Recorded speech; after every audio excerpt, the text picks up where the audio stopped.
नमस्कार दोस्तों, स्वागत है आपका इस YouTube channel Sarwan GS classes में। आप लोग समझ ही गए होंगे कि हम आप लोगों के लिए अब एक नया टॉपिक लेकर के आए हैं, नया सब्जेक्ट को लेकर के आए हैं। आप लोग बोल रहे थे कि मैप का क्लास दीजिए, मैप का। तो देखिए, अब जो मैप का क्लास है वो डायरेक्ट अब ज्योग्राफी से चलेगा। अब आपका यहाँ पे आपका ज्योग्राफी स्टार्ट करेंगे और ज्योग्राफी में जो सबसे पहले पढ़ाते हैं सामान्य भूगोल।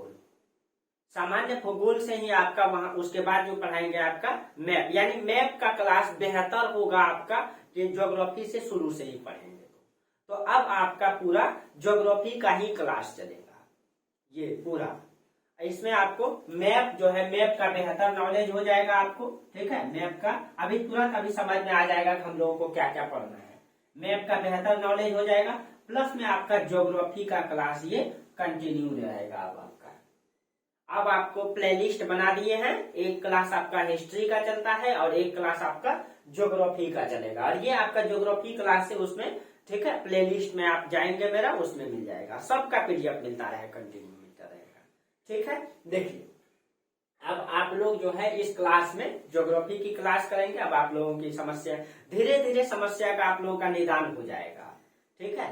धीरे धीरे सब आपका हो जाएगा, क्योंकि एक ही क्लास करके आप लोग कैसे रह सकते हैं, इसलिए आप लोगों के लिए ज्योग्राफी भी, ठीक है। और एकदम बेहतर नॉलेज होगा, आपको कहीं भी कमी नहीं होगा, ठीक है। हम भले ही पढ़ेंगे कॉम्पिटेटिव व्यू से, लेकिन आपको ज्योग्राफी का एक बेहतर नॉलेज हो जाएगा इससे, ठीक है। तो चलिए, हम लोग लेट नहीं करते हुए ज्योग्राफी को हम लोग स्टार्ट करते हैं, ज्योग्राफी को हम लोग देखते हैं, ठीक है। चलिए, ज्योग्राफी के अंतर्गत क्या क्या पढ़ेंगे। देखिए कुछ लोगों का ये भी कहना है कि जो आप यहाँ लिखते हैं उससे लंबा क्लास हो जाता है, आप पहले से लिख करके रखिए। देखिए, मेरा वैसा आदत नहीं है, मेरा मतलब कॉन्सेप्ट के साथ यहाँ लिख करके पढ़ाना आदत है, ठीक है। लेकिन हम कोशिश करेंगे कुछ चीजें जो लिखने के लिए होगा वो लिख करके ही बताएंगे। ऐसे मेरा आदत है कि यहाँ लिख करके पढ़ाने में अच्छा लगता है, वो मेरा आदत नहीं है लिख करके समझाना, थोड़ा बोरिंग टाइप का फील होता है, लगता है कि कुछ अंदर से भाव ही नहीं उत्पन्न होता है। इसलिए मेरा आदत है कि लिख करके बताना अच्छा लगता है। कुछ डाटाएं मिस हो जाती है, उसको मैं देख लेता हूँ, वो ठीक है, लेकिन आपका यहाँ बताना अच्छा। लेकिन हाँ, आप कोशिश करेंगे वीडियो मतलब कि कम हो, इसको जो चीजें लिखने वाला होगा उसको पहले से लिख के रखेंगे। चलिए, तो अब हम लोग लेट नहीं करते हुए ज्योग्राफी को पढ़ेंगे, ठीक है।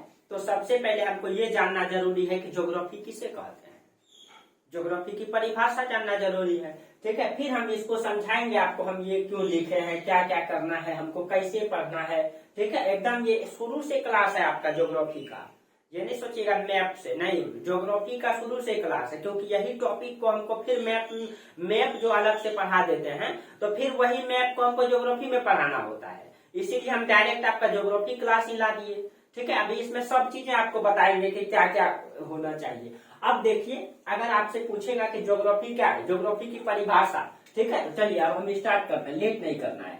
अगर आपसे पूछेगा ज्योग्राफी की परिभाषा, तो आप क्या बोलेंगे। तो देखिए, इसमें लगा हुआ है जियो, ज्योग्राफी मतलब भूगोल, और ग्राफी, ठीक है। तो जियो का मतलब होता है भू, जियो का मतलब होता है भू। अब भू का मतलब आप समझते हैं कि पृथ्वी होता है, भू का मतलब क्या होता है, पृथ्वी। ग्राफी न, ये जो यहाँ लिखा हुआ है ग्राफी, GRAPHY, ग्राफी, ग्राफी का मतलब होता है अध्ययन करना, अध्ययन करना। अब देखिए, यानी इसका मतलब है पृथ्वी का अध्ययन करना ही क्या कहलाता है, ज्योग्राफी न। यानी कि पृथ्वी का अध्ययन करना ही ज्योग्राफी कहलाता है। अगर आपसे सामान्य भाषा में पूछा जाए तो पृथ्वी का अध्ययन करना ही ज्योग्राफी कहलाता है। हालांकि इसका अलग अलग परिभाषा होगा, एक आप लिखेंगे परिभाषा में, ठीक है। अब आप इसका परिभाषा लिखिए, ठीक है। यानी कि पृथ्वी का अध्ययन करना ही ज्योग्राफी कहलाता है। दूसरा परिभाषा कई तरह से हो सकता है।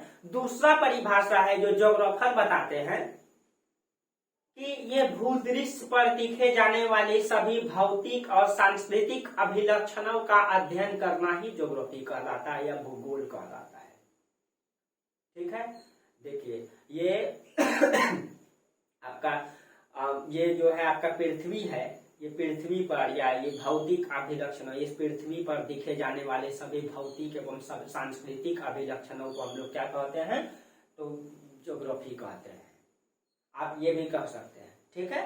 तो इसका मतलब उसमें भी आपका वही चीज है, उसमें सार संग्रह है, पृथ्वी का ही मुख्य रूप से अध्ययन होता है ज्योग्राफी में, ठीक है। अब आप कहेंगे इसमें हम सौरमंडल भी तो पढ़ते हैं, इसमें हम मतलब कि पृथ्वी से ऊपर वायुमंडल भी पढ़ते हैं, उन सब चीजों को देखना है तो उसी में आपका आ जाएगा भौतिक और सांस्कृतिक अभिलक्षणों का अध्ययन करना, जो जिसको हम देखते हैं। तो आप ये परिभाषा में लिख सकते हैं। अब देखिए, अगर आप सिर्फ ज्योग्राफी को कई भागों में बांट करके हम लोग पढ़ते हैं, ठीक है। देखिए ऐसे तो ज्योग्राफी में अगर आप पढ़ेंगे ऑनर्स पेपर में तो उसको कई भागों में बांटा गया है, लेकिन अगर आप कॉम्पिटिटिव व्यू से पढ़ते हैं तो आप इसको अलग तरीके से बांटते हैं। अगर थोड़ा सा हम बता दें ऐसे एक डिटेल्स में जानकारी के लिए आपको, तो सीधा सीधा भौतिक भूगोल और मानव भूगोल में बांटा गया है भूगोल को। एक तो आपका भौतिक भूगोल और दूसरा आपका मानव भूगोल, ठीक है। और भौतिक भूगोल में जो हम लोग पढ़ते हैं, ये भौतिक भूगोल में इसमें हम क्रमबद्ध तरीके से भूगोल को पढ़ते हैं। इसमें भौतिक भूगोल में हम लोग पढ़ते हैं मतलब स्थल मंडल, जल मंडल, वायुमंडल, जैव मंडल हम लोग पढ़ते हैं इसमें क्रमबद्ध तरीके से, ठीक है। स्थल मंडल, वायुमंडल, जल मंडल, जैव मंडल, ठीक है। मानव भूगोल के अंतर्गत हम लोग क्या क्या पढ़ते हैं, मानव भूगोल के अंतर्गत हम लोग पढ़ते हैं आर्थिक भूगोल, सामाजिक भूगोल, राजनीतिक भूगोल, ऐतिहासिक भूगोल, यानी कि हर तरीके का भूगोल को हम लोग इसमें पढ़ते हैं। इस तरीके से दो भागों में हम लोग बांट सकते हैं। मानव भूगोल के अंतर्गत ये चीजें आप लिख सकते हैं, उसका अध्ययन हम करते हैं। लेकिन अगर हम कॉम्पिटिटिव व्यू से पढ़ेंगे तो इसको कुछ अलग भागों से बांट करके पढ़ेंगे। पहले तो मेरा सिलेबस ही आपको मिलेगा, पीडीएफ में सारा सिलेबस मिल जाएगा आपको, ठीक है। यहाँ पे उतना सिलेबस लिखना आसान नहीं है, दिखा देंगे आपको पीडीएफ को यहीं पे, और आप लोग उसको लिख लीजिएगा। आपको डिस्क्रिप्शन में लिंक मिल जाएगा कि आपको ये पता रहेगा कि हमको इतना पढ़ना है। चलिए, हमको ज्यादा लेट नहीं करना है, वीडियो लंबा हो जाती है, ठीक है। चलिए अब देखिए, अब हम लोग कैसे, हम लोगों को जो पढ़ना है मुख्य रूप से ज्योग्राफी में, ठीक है, मुख्य रूप से ज्योग्राफी में हमको जो पढ़ना है वो किस तरीके से पढ़ना है, कितना पढ़ना है, ठीक है। तो ये देखिए, हम लोगों को ज्योग्राफी में क्या क्या पढ़ना है, कौन कौन सा पढ़ना है। सबसे पहले हम लोग पढ़ेंगे जनरल ज्योग्राफी, सामान्य भूगोल। सामान्य भूगोल को हम लोग पढ़ेंगे इसमें, जनरल ज्योग्राफी। आप अंग्रेजी में लिख लीजिएगा जनरल ज्योग्राफी, ठीक है। लिखने में ऐसे समय बर्बाद हो जाती है। उसके बाद सामान्य भूगोल के बाद हम लोग पढ़ेंगे मानव भूगोल, ठीक है। उसके बाद हम लोग पढ़ते हैं आर्थिक भूगोल, इसमें आर्थिक भूगोल। उसके बाद हम लोग पढ़ेंगे मानव भूगोल, आर्थिक भूगोल। उसके बाद हम लोग पढ़ेंगे यहाँ पे प्रादेशिक भूगोल, प्रादेशिक भूगोल। उसके बाद हम लोग एक पढ़ लेंगे इसमें भारत का भूगोल, ठीक है। इसमें हम पढ़ेंगे भारत का भूगोल। एक सेकंड। सामान्य भूगोल, भौतिक भूगोल, आर्थिक भूगोल, मानव भूगोल और प्रादेशिक भूगोल। सामान्य भूगोल, मानव भूगोल, आर्थिक भूगोल, प्रादेशिक भूगोल, ठीक है, और आपका भारत का भूगोल, ठीक है। इस तरीके से हम लोग पढ़ेंगे। सामान्य भूगोल को सबसे पहले हम लोग पढ़ेंगे, सामान्य भूगोल को। अब इसका आपका सिलेबस क्या है, तो आपको अब जो है सिलेबस इसका दिखा देते हैं, ठीक है। इन सब का सिलेबस एकदम टॉपिक वाइज आपका बना दिए हैं, ठीक है। इसीलिए कुछ चीजें होती है जो अस्थायी रूप से होता है। देखिए यहाँ पे आपको दिख रहा होगा, ठीक है, यहाँ आपको दिख रहा होगा, ये देखिए आपका भूगोल है। इसको इतना भागों में कॉम्पिटिटिव व्यू से जो पढ़ना है आपको, ये ठीक है। सामान्य भूगोल, सबसे पहले सामान्य भूगोल। सामान्य भूगोल के अंतर्गत क्या क्या पढ़ना है ये आपका सिलेबस में लिखा हुआ है, ये आपका पूरा सिलेबस में। सबसे पहले ये देखिए, ये आपका पूरा सिलेबस है, ये आपका पूरा सामान्य भूगोल में क्या क्या पढ़ना है, भौतिक भूगोल में क्या क्या पढ़ना है, ठीक है। उसके बाद आपका भौतिक भूगोल है, भौतिक भूगोल में क्या क्या पढ़ना है, इस तरह से आपका ये पूरा सिलेबस का पीडीएफ है। आप ये देख सकते हैं, ये आपका पूरा सिलेबस का पीडीएफ है, ठीक है। आपको ये सिलेबस का पीडीएफ आपको मिल जाएगा। और इतना यहाँ समझाना आप लोग को, सिलेबस तो आप लोग निकाल भी सकते हैं, ये आपको यहाँ पे पढ़ाया जाएगा। जैसे कि विश्व का प्रादेशिक भूगोल के अंतर्गत किस तरह से हमको पढ़ना है, ये सब मिल जाएगा, ठीक है, चलिए तो हम लोग जो पढ़ेंगे सबसे पहले सामान्य भूगोल को पढ़ेंगे। सामान्य भूगोल के अंतर्गत अब हम लोग स्टार्ट करते हैं। ठीक है, अब हम लोग स्टार्ट करते हैं सामान्य भूगोल के अंतर्गत। सबसे पहले हम लोग पढ़ते हैं ब्रह्मांड से। तो सबसे पहले हमको एक कॉन्सेप्ट जानना है ब्रह्मांड के बारे में, फिर ये सब हम समझाएंगे कि ब्रह्मांड के अंतर्गत हम लोग क्या क्या पढ़ेंगे। ब्रह्मांड की परिभाषा पढ़ेंगे, ब्रह्मांड में दूरी मापने की इकाई को पढ़ेंगे, उसकी उत्पत्ति को पढ़ेंगे, फिर उसी में जानेंगे हिग्स बोसोन क्या है, CERN क्या है, आकाश गंगा क्या है, नेबुला क्या है, कृष्ण क्षेत्र क्या है, तारे क्या है, सौरमंडल क्या है, फिर ग्रह पढ़ेंगे, उपग्रह पढ़ेंगे, उल्कापिंड, क्षुद्र ग्रह, अवांतर ग्रह, धूल कण, इन सब के बारे में हम लोग पढ़ेंगे जो यहाँ अन्य आकाश पिंड हम लिख दिए हैं। ठीक है, लेकिन सबसे पहले एक बेसिक नॉलेज होना जानकारी है कि हमारा ये ब्रह्मांड जो है ये क्या है, ये ब्रह्मांड क्या है, ब्रह्मांड कैसा है, ब्रह्मांड कितना बड़ा है, फिर एक बेसिक चीजें इसमें हमको जानकारी देना है आपको। तो सबसे पहले हम एक आपका बेसिक जानकारी देते हैं इसमें ब्रह्मांड के बारे में, फिर हम उसका उत्पत्ति को बताएंगे, फिर हम उसके बारे में बताएंगे। देखिए दोस्तों, ये जो हमारा ब्रह्मांड है ना, हम लोग तो एक छोटा सा पृथ्वी में रहते हैं, एक ब्रह्मांड का आपको बेसिक समझ देते हैं हम। ठीक है, आपको इसमें एकदम बेहतर तरीके से वीडियो मिलेगा, कॉन्सेप्ट वाइज मिलेगा, कहीं दिक्कत नहीं होगा, आपको एक एक करके समझाएंगे। ठीक है, बस वही आदत मेरा नहीं कि है लिख करके समझाना, ठीक है, लेकिन कोशिश करेंगे और लिख लेंगे पहले, तो ये क्या होगा, मेरा समय बचेगा, तो आपको हम ज्यादा समझा पाएंगे, ज्यादा कम समय में ज्यादा नॉलेज दे पाएंगे, कोशिश कर रहे हैं। ठीक है, चलिए अब हम ब्रह्मांड के बारे में समझ लेते हैं। ये जो हमारा ब्रह्मांड है ये कितना बड़ा है। देखिए दोस्तों, आप एक कॉन्सेप्ट को समझिए, हम लोग एक पृथ्वी पर रहते हैं, एक पृथ्वी पर रहते हैं, और पृथ्वी किसके अंतर्गत है, पृथ्वी सौरमंडल के अंतर्गत है। देखिए मान लीजिए ये हमारा सूर्य है, ये हमारा सूर्य है, सूर्य के पास 8 ग्रह है जो इसका चक्कर काट रहा है, 1 2 3 4 5 6 7 8, इस तरह से इसका चक्कर काट रहा है, इस तरीके से चारों तरफ। ठीक है, इस तरह से इसका चारों तरफ इस तरह से सब ग्रह चक्कर काट रहा है। उसी में एक ग्रह है आपका बुध शुक्र पृथ्वी, एक ग्रह है आपका पृथ्वी जो इसका चारों तरफ चक्कर काट रहा है। यानी पृथ्वी किसके अंतर्गत है, सौरमंडल के अंतर्गत है, और ये सौरमंडल किसके अंतर्गत है, आकाश गंगा के अंतर्गत है, और आकाश गंगा ब्रह्मांड के अंतर्गत है। तो पहले आपको बेसिक नॉलेज देते हैं ब्रह्मांड के बारे में, ठीक है, फिर आपको समझ में आएगा।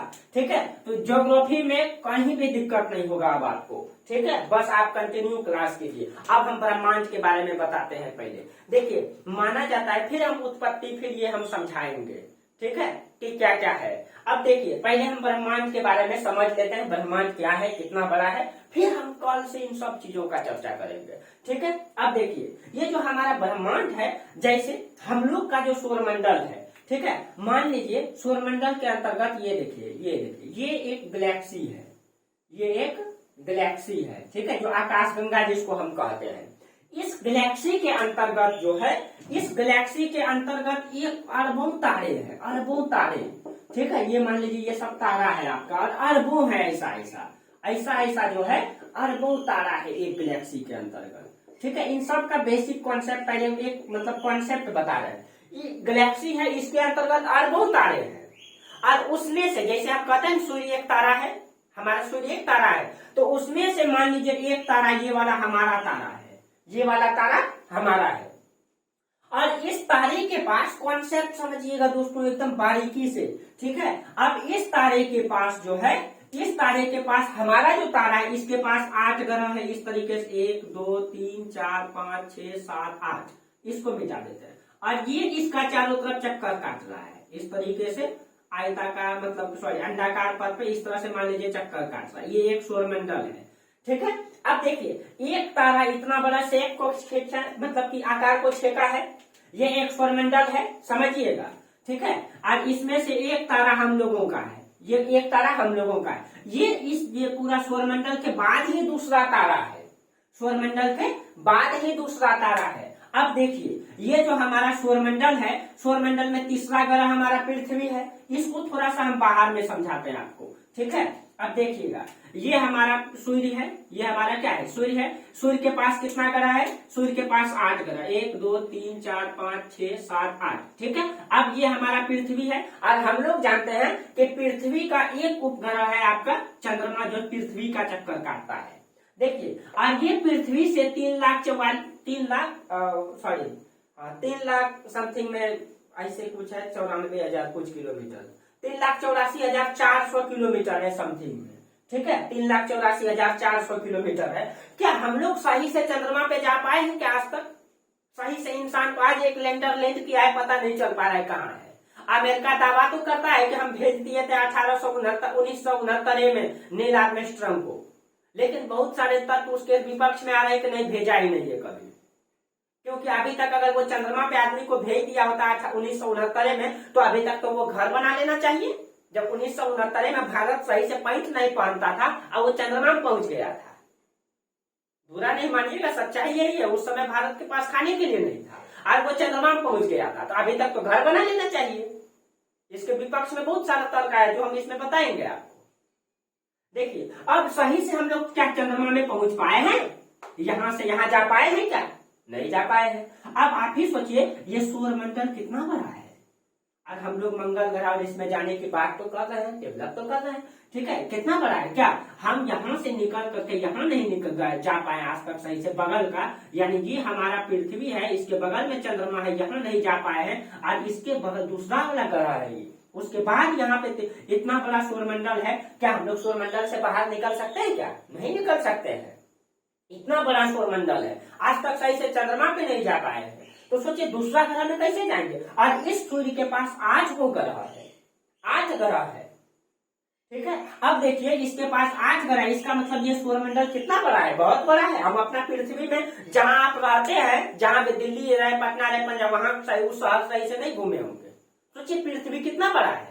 ये जो हमारा पृथ्वी है, इसमें लगभग 204 कंट्री, अब तो आपको बेहतर नॉलेज हो जाएगा। आप इंडिया में जहां भी रहते हैं, क्या आप भागलपुर में रहते हैं, पटने में रहते हैं, दिल्ली में रहते हैं, पूरा शहर को सही से नहीं घूमे होंगे। सोचिए ये पृथ्वी कितना बड़ा है। अब आप जो है इससे बाहर अभी ढंग से नहीं निकल पाए हैं, इसका मतलब ये सौरमंडल बहुत बड़ा है। तो एक तारा के पास इतना बड़ा क्षेत्र को छेका है, उसके बाद है दूसरा तारा आपका, और ये सब हवा में है। अगर मान लीजिए ये हमारा पृथ्वी है, तो ये मान लीजिए कि ये हमको सूर्य मान लीजिए आप, और ये पृथ्वी जो है अपने अक्ष पे भी चक्कर काट, मेरा भी चारों तरफ ऐसे चक्कर काट रहा है, और ये सब हवा में है। अगर यहाँ पे इंसान है तो ऐसे करके है। तो अब देखिए, यहाँ से जो हमको जो तारा दिखाई देता है, बहुत सारे तारा, ठीक है, यहाँ से जो बहुत सारे तारा दिखाई देता है, कोई ज्यादा चमकता है, कोई कम चमकता है, कोई मतलब कि बड़ा दिखाई देता है, कोई छोटा दिखाई। ये किसी का क्या मतलब है? जैसे हम यहाँ पृथ्वी पर है, इसमें तो अरबों तारा है। अब होता क्या है, मान लीजिए यहाँ पे बहुत सारे तारा है।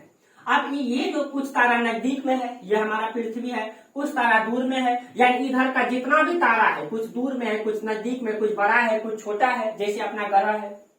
तो इसीलिए कुछ तारा जो नजदीक में वो ज्यादा चमकता है, जो बड़ा भी है नजदीक में वो भी ज्यादा चमकता है, जो बड़ा भी है लेकिन दूर में वो छोटा चमकता है, कम चमकता है। इसीलिए जो इधर हम तारा देखते हैं, जो अरबों तारा है, यही सब तारा वो दिखाई देता है नजदीक, लेकिन बहुत दूर दूरी में है वो। अब सोचे एक तारा के अंतर्गत इतना बड़ा क्षेत्र है। अब देखिए, अब हम लोग इस तारा से बाहर नहीं निकल पाए हैं, क्योंकि इतना बड़ा क्षेत्र को छेका, हम लोग अपना उपग्रह में नहीं जा पाए हैं, ठीक है। यानी ये पृथ्वी इसका बगल में वो उपग्रह है, उसमें नहीं जा पाए हैं, तो दूसरा ग्रह में अभी क्या जाएंगे हम? अभी सोच ही रहे हैं, ठीक है। तो क्या हम सौरमंडल से बाहर निकल सकते हैं क्या? नहीं निकल सकते हैं। अब देखिए, भविष्य में हो सकता है दोस्तों, ठीक है। अब देखिए, अब दूसरा जो तारा है, इसके पास भी तो हो सकता है कि 10-20 तो ग्रह होगा। अब हमारे तारे के पास एक पृथ्वी है जिसमें जीवन है, हो सकता है एक तारा यहाँ है, इसके पास 50 तो उपग्रह होगा, उसके पास 5 गो में जीवन संभव होगा, 5 गो में जीवन होगा। तो हो सकता है कि नहीं होगा जीवन, ऐसा भी हो सकता है। अब अगर उसमें मान लीजिए जीवन होगा, लेकिन हम लोग अपना तारा से बाहर ही नहीं निकल पाए आज तक, तो उसको हम क्या देखेंगे? हो सकता है कि उसमें 10-20 को ग्रह होगा, गैलेक्सी में 10-20 को ऐसा ग्रह होगा जिसमें आदमी रहता होगा, लेकिन हम लोग जा नहीं पाए हैं। तो लेकिन वो लोग बहुत डेवलप कर गया होगा, प्लेन उड़ाता होगा एकदम लाइट की गति से, इसीलिए वो कभी कभी भटकते हुए पृथ्वी पे आ जाता है, जिसको हम लोग एलियंस कहते हैं। हो सकता है मान लीजिए यही तारा, इसी के पास 25-30 को उपग्रह होगा, 2-4 को उपग्रह होगा जिसमें आदमी रहता होगा। तो हम लोग तो इसके बारे में निश्चित नहीं बता सकते हैं कि हो सकता है कि इस पूरा गैलेक्सी में एको को ग्रह नहीं होगा जिसमें आदमी रहता होगा, ऐसा भी हो सकता है। देखो हमारा ही पृथ्वी इतना सुंदर है जिसमें आदमी रहता होगा, बाकी किसी में नहीं रहता होगा। अब आप सोचिए, एक ये जो गैलेक्सी है इसके अंतर्गत 100 अरब तारा है, गिनती नहीं किए हैं, टेलीस्कोप से देख करके बता दिए 100 अरब तारा है, नहीं गिन पाए तो हो सकता है उससे भी ज्यादा होगा। अब आप सोचिए इस गैलेक्सी के अंतर्गत 100 अरब तारा है, एक तारा इतना बड़ा क्षेत्र को छेका है। आप सोचिए गैलेक्सी कितना बड़ा होगा, यह गैलेक्सी कितना बड़ा होगा, आप सोच सकते हैं गैलेक्सी कितना बड़ा होगा। अब आप देखिए, अब ये गैलेक्सी जब इतना बड़ा है तो ये एक गैलेक्सी हुआ। अब देखिए, अब आप लोग यहाँ तक समझ गए होंगे, ठीक है। अब नहीं डाउट होगा तो कमेंट कीजिएगा, ठीक है। अब देखिए, क्योंकि ये बहुत बेसिक चीजें हैं दोस्तों, यहीं से आपको समझना है पूरा ज्योग्राफी को। अब देखिए, सबसे पहले आपको ज्योग्राफी में यही चीजें पढ़ना चाहिए, चाहे आप कहीं भी पढ़ें, वहीं भी पढ़ें, ठीक है। अब देखिए, अब आपको बताया कि एक गैलेक्सी के अंतर्गत वो सारे मतलब इतनी सारे ग्रह हैं, मतलब तारा है। और आपको पता है कि एक तारा के अंतर्गत ग्रह भी है, उपग्रह भी है, धूलकण भी है, एक सौरमंडल का निर्माण किया हुआ है। आपको जैसे जैसे बताते जाएंगे आपका कॉन्सेप्ट बेहतर होते जाएगा। अब देखिए, अब एक तारा गैलेक्सी के अंतर्गत इतना बड़ा है। अब ये जो ब्रह्मांड है आपका, मान लीजिए कि ये आपका, देखिए ब्रह्मांड का हम फिगर नहीं बना सकते, लेकिन मान लीजिए ये हमारा ब्रह्मांड है, ठीक है, ये हमारा ब्रह्मांड है। इस ब्रह्मांड के अंतर्गत जो आपको गैलेक्सी के बारे में बताए, आप छोटा सा बताते हैं, ये मान लीजिए गैलेक्सी है, इस ब्रह्मांड के अंतर्गत ऐसा ऐसा 100 अरब गैलेक्सी है, 100 अरब ऐसा ऐसा गैलेक्सी है। आप सोच सकते हैं कि इस ब्रह्मांड के अंतर्गत 100 अरब गैलेक्सी है। मान लीजिए ये ब्रह्मांड है, ठीक है, और इस ब्रह्मांड के अंतर्गत 100 अरब गैलेक्सी है। पूरे ब्रह्मांड में जो है, मान लीजिए ये ब्रह्मांड है, ठीक है, ब्रह्मांड है, और इस ब्रह्मांड के अंतर्गत 100 अरब गैलेक्सी है। अरब, ये आकाशगंगा, ये गैलेक्सी आकाशगंगा 100 अरब है। और आपको पता है कि एक गैलेक्सी के अंतर्गत 100 अरब तारा है, सब गैलेक्सी में 100 अरब तारा है, कोई बड़ा कोई छोटा भी है, लेकिन सब में 100 अरब तारा है। अब आप सोच सकते हैं कि एक तारा का सौरमंडल, हम लोग पृथ्वी में रहते हैं, इस पृथ्वी में हम लोग सही से नहीं घूम पाए, इस पृथ्वी से बाहर सही से नहीं जा पाए हैं। और ये पृथ्वी सौरमंडल का हिस्सा है। सौरमंडल, एक तारा जो है सौरमंडल का निर्माण करता है, और एक गैलेक्सी में 100 अरब तारा है, और इस पूरा ब्रह्मांड में 100 अरब गैलेक्सी है। आप सोचिए कि हमारा इस पृथ्वी जैसा ग्रह इस मतलब ब्रह्मांड में कितना होगा, आप सोच सकते हैं। एक गैलेक्सी में हमारे पृथ्वी जैसा ग्रह कितना होगा, यानी कि इस ब्रह्मांड में इस हमारा पृथ्वी का वैल्यू, इस पेन का जो नोब होता है, जो बॉल कहते हैं, वो उस जैसे मान लीजिए पूरा भागलपुर को ब्रह्मांड मानिए और इस पेन का नोब को पृथ्वी मानिए, तो भी हम तुलना नहीं कर पाएंगे, इतना भी वैल्यू होगा। यानी पूरे भागलपुर में इस पेन का नोब को फेंक दीजिए, जो बॉल होता है उतना, और उसको ढूंढिए, मिलेगा उतना भी वैल्यू क्या हमारे इस पृथ्वी का इस ब्रह्मांड में है। सोचिए दोस्तों, क्या वैल्यू है इस ब्रह्मांड में। आप सोच सकते हैं कि इस पृथ्वी का क्या वैल्यू, कुछ नहीं है। तो फिर इंसान को किस चीज का मतलब गुरूर है, कोई भी चीज का गुरूर नहीं होना चाहिए इंसान, ठीक है। अब आपको समझ में आया होगा कि ये ब्रह्मांड कितना बड़ा है। यानी कि ये अब इस मतलब एक गैलेक्सी है, गैलेक्सी के अंतर्गत सौरमंडल है, सौरमंडल मतलब कि सौरमंडल के अंतर्गत ग्रह है, उपग्रह है, यानी कि ये जो पूरा ब्रह्मांड है। अब आपको कोई परिभाषा पूछेगा तो आप क्या बोलिएगा, यानी कि हर चीजें, ठीक है। अब आप देखें, मान लीजिए ये हमारा सौरमंडल है, ये सूर्य है, ठीक है, सूर्य, यहाँ तो धूलकण भी भरा हुआ है, ग्रह सब भी है, क्षुद्र ग्रह भी है, उल्का पिंड भी है, यानी कि सूक्ष्म अणु से लेकर के महाकाय आकाश पिंड के समूह को, जितना भी बड़ा बड़ा पिंड है, उन सब का सम्मिलित रूप को क्या कहेंगे, हम ब्रह्मांड कहेंगे। यही आपका बेसिक कॉन्सेप्ट था। अब आप आपको बताएंगे कि इतना बड़ा ब्रह्मांड किसने बताया, इसकी उत्पत्ति कैसे होगी। ज्योग्राफी में यही चीज है दोस्तों, ज्योग्राफी एक विज्ञान की तरह है। ज्योग्राफी में हर चीजें, जो चीजें प्रमाणित होगा, जैसे इतिहास में होता है तब हम बताएंगे, उसी तरह से ज्योग्राफी में भी जो चीजें प्रमाणित, हर चीज को प्रमाणित तरीके से बताएंगे। इसमें कोई भी काल्पनिक चीजों को नहीं हम रख सकते हैं। जो ज्योग्राफी एक विज्ञान है जिसके अंतर्गत हम पृथ्वी के में भूत दृश्य में दिखे जाने वाली सभी भौतिक और सांस्कृतिक अभिलक्षणों का अध्ययन करते हैं। तो हम अब जो है ये आपका ब्रह्मांड का नॉलेज हो गया होगा, आपको एक बेसिक कॉन्सेप्ट हो गया होगा कि ब्रह्मांड बहुत बड़ा है और उसमें हमारा कुछ भी वैल्यू नहीं है। हम लोग भी सब हवा में, ये सब चीजें हवा में है। बड़ा बड़ा बिल्डिंग अगर दिख रहा है, हम सब फिगर भी दिखाएंगे आपको, ये इसके ऊपर में कोई भी अगर यहाँ है तो ऐसे है, यहाँ है तो ऐसे, ही सब हवा में है। अभी सब चीज को दिखा देगा, एक एक करके कॉन्सेप्ट को आपको बताएंगे। अब इसका मतलब इस ब्रह्मांड के अंतर्गत सूक्ष्म अणु से लेकर के महाकाय आकाश पिंड को हम लोग ब्रह्मांड कहेंगे। या आप कह सकते हैं कि गैलेक्सी से नीचे सौरमंडल, तारे, ग्रह, उपग्रह, क्षुद्र ग्रह, उल्कापिंड, धूल कण के सम्मिलित रूप को ब्रह्मांड कहेंगे। ब्रह्मांड की परिभाषा तो ऐसे क्लियर हो गया, ऐसे क्लियर हो गया। अब आपको आगे बताएंगे दूरी मापने की इकाई उत्पत्ति के बारे में। अब हम आगे आपको बताएंगे कि इसका उत्पत्ति कैसे हुआ, इसका विकास कैसे हुआ, इसके बारे में किसने सबसे पहली बार बताया। बस आपको आज बेसिक कॉन्सेप्ट देना था।